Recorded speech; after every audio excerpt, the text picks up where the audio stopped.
എല്ലാവർക്കും നമസ്കാരം. LP school interview part 2. ഇന്ന് നമുക്ക് ചർച്ച ചെയ്യാനുള്ളത്, ഒന്ന്, പോർട്ട്ഫോളിയോ എന്താണെന്ന് ചർച്ച ചെയ്യാം. ഒരു വിദ്യാർത്ഥിയുടെ ശക്തിയും ബലഹീനതയും പഠന വളർച്ച തുടങ്ങിയവയെല്ലാം അടങ്ങുന്ന ഒരു ഫയൽ എന്ന് നമുക്ക് വേണമെങ്കിൽ പറയാം പോർട്ട്ഫോളിയോയെ. Projects, photographs, writings, reflective journals, art work, ഇതെല്ലാം നമുക്കതിൽ ഉൾപ്പെടുത്താം.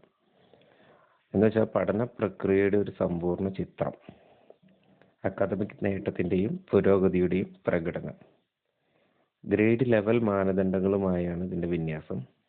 പഠന പ്രക്രിയയെക്കുറിച്ചുള്ള പ്രതിഫലനങ്ങളാണ് പോർട്ട്ഫോളിയോ എന്ന് നമുക്ക് പറയാൻ സാധിക്കും. അടുത്തതായിട്ട് ELEP, English language enrichment programme. നമുക്ക് ഇപ്രാവശ്യത്തെ പുരസ്കാരം ELEPയുടെ കിട്ടിയത് ഏതാണെന്ന് ചിലപ്പോൾ ചോദിക്കാൻ സാധ്യതയുണ്ട്. അത് GUP സ്കൂൾ വാലിയോര, VALIYORA, വാലിയോര GUP സ്കൂളിനാണ് പുരസ്കാരം ലഭിച്ചിരിക്കുന്നത്. ELEP ഇത് എന്തിനു വേണ്ടിയിട്ടാണെന്ന് ചോദിച്ചാൽ, ഇംപ്രൂവ് സ്റ്റുഡൻസ് ഇംഗ്ലീഷ് ലാംഗ്വേജ് സ്കിൽസിന് വേണ്ടിയിട്ട് തുടങ്ങിയിട്ടുള്ള ഒരു പദ്ധതിയാണ്. ടു ഇംപ്രൂവ് കോൺഫിഡൻസ് എന്ന് പറയാം. മെയിനായിട്ട് ഇത് ഏത് ക്ലാസ്സുകൾക്കാണ് എന്ന് ചോദിച്ചാൽ 5ാം ക്ലാസ്സും 6ാം ക്ലാസ്സും ആണുള്ളത്. 100 hours ആണ് ഇതിന് അനുവദനീയമായിട്ടുള്ള ഒരു പഠന സമയക്രമം എന്ന് പറയുന്നത്. ഇനി DIY, പലപ്പോഴായി പലരോടും ചോദിച്ചു കേട്ടിട്ടുള്ള ഒന്നാണ് DIY.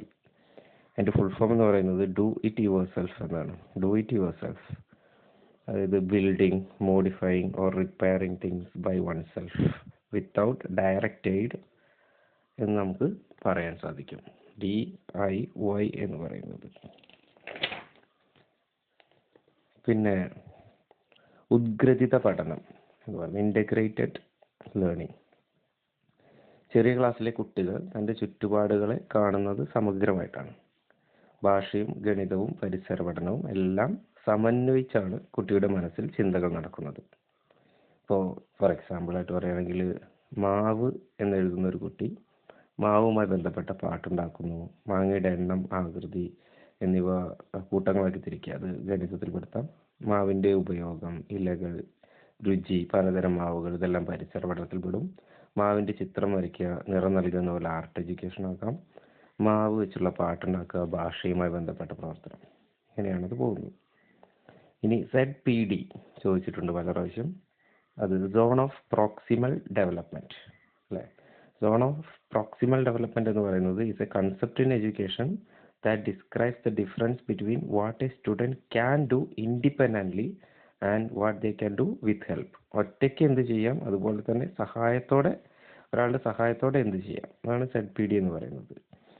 Teachers can use ZPD to assess a student's learning and provide support. അവരുടെ കുട്ടിയുടെ ലേണിംഗ് അളക്കാനുള്ള ഒരു ഉപകരണമാക്കിയിട്ട് ZPD ഉപയോഗിക്കും. അതോടുകൂടിയിട്ട് സപ്പോർട്ട് കൊടുക്കുകയും ചെയ്യാം. അപ്പോൾ അത് ഡെവലപ്പ് ചെയ്തിരിക്കുന്നത് വൈഗോട്സ്കി, നമുക്കറിയാം. അണ്ടർ ZPDയിൽ വരുന്നതാണ് സ്കഫോൾഡിംഗ് എന്ന് പറയുന്നത്, കൈത്താങ് അല്ലേ. Scaffolding can include modelling, asking questions, providing visuals. ഇതൊക്കെ വെച്ചിട്ട് assess a student ZPD by observing whether the student can demonstrate a task after teacher models it എന്ന് നമുക്ക് പറയാം. അക്കാഡമിക് മാസ്റ്റർ പ്ലാൻ പലപ്പോഴും ചോദിച്ചിട്ടുള്ളതാണ്. AMP, academic master plan. അത് it's a road map for a school's academic future എന്ന് നമുക്ക് പറയാൻ പറ്റും. ഒരു റോഡ് മാപ്പാണ് സ്കൂളിൻ്റെ അക്കാഡമിക് ഫ്യൂച്ചറിന് വേണ്ടിയിട്ട്. ഇതിൽ ഉൾപ്പെടുന്നത് ഇപ്പോൾ ചോദിച്ചു കഴിഞ്ഞാൽ identifying needs, protecting growth, assessing research, creating strategies, ഇതൊക്കെ നമുക്ക് പറയാം. അതിൽ ഒരു അഡ്വൈസറി കമ്മിറ്റിനെയൊക്കെ വെച്ചിട്ട് ഇത് നീഡ് എന്താണെന്ന് ഐഡൻറ്റിഫൈ ചെയ്യുക, അതിൻ്റെ ഗ്രോത്ത് എത്രത്തോളം പ്രൊജക്റ്റ് വെച്ച് ചെയ്യുക, ഒരു റിസർച്ച് നടത്തുക, എന്നിട്ട് വേണ്ട കാര്യങ്ങളൊക്കെ ചെയ്തു കൊടുക്കുക. അതാണ് അതിൽ പറയാറുള്ളത്. പിന്നെ ഭിന്നശേഷിക്കാരെ എങ്ങനെ മറ്റു കുട്ടികളോടൊപ്പം പഠിപ്പിക്കാം എന്ന ചോദ്യം പലരോടും ചോദിച്ചിട്ടുണ്ട്. എന്ന് നമുക്ക് അവരെ pair them with supportive pairs, modify activities to accommodate diverse activities, create sensory friendly environment, educate classmates about their peer unique needs, encourage cooperative growth activities. ഇതൊക്കെ നമുക്ക് പറയാം. അവരെ പെയറാക്കി ഇരുത്തുക, അവരോടൊപ്പം തന്നെ മോഡിഫൈ ആക്ടിവിറ്റീസൊക്കെ അവർക്കും കൂടി അനുസൃതമായ രീതിയിൽ മോഡിഫൈ ചെയ്യുക. പിന്നെ മറ്റുള്ളവരെ എഡ്യൂക്കേറ്റ് ചെയ്യുക, അതിൻ്റെ കാര്യങ്ങളൊക്കെ പറഞ്ഞിട്ട്. അതേപോലെ ഗ്രൂപ്പ് ആക്ടിവിറ്റീസ് നന്നായിട്ട് എൻകറേജ് ചെയ്ത് കൊടുക്കുക, മറ്റുള്ളവരെ എഡ്യൂക്കേറ്റ് ചെയ്യുക ഇവരുടെ കാര്യങ്ങളെക്കുറിച്ച്, പിന്നെ സെൻസറി ഫ്രണ്ട്ലി ആയിട്ടുള്ള ഒരു എൻവയോൺമെൻറ്റ് ഇതിലുണ്ടാക്കുക തുടങ്ങിയവയെല്ലാം.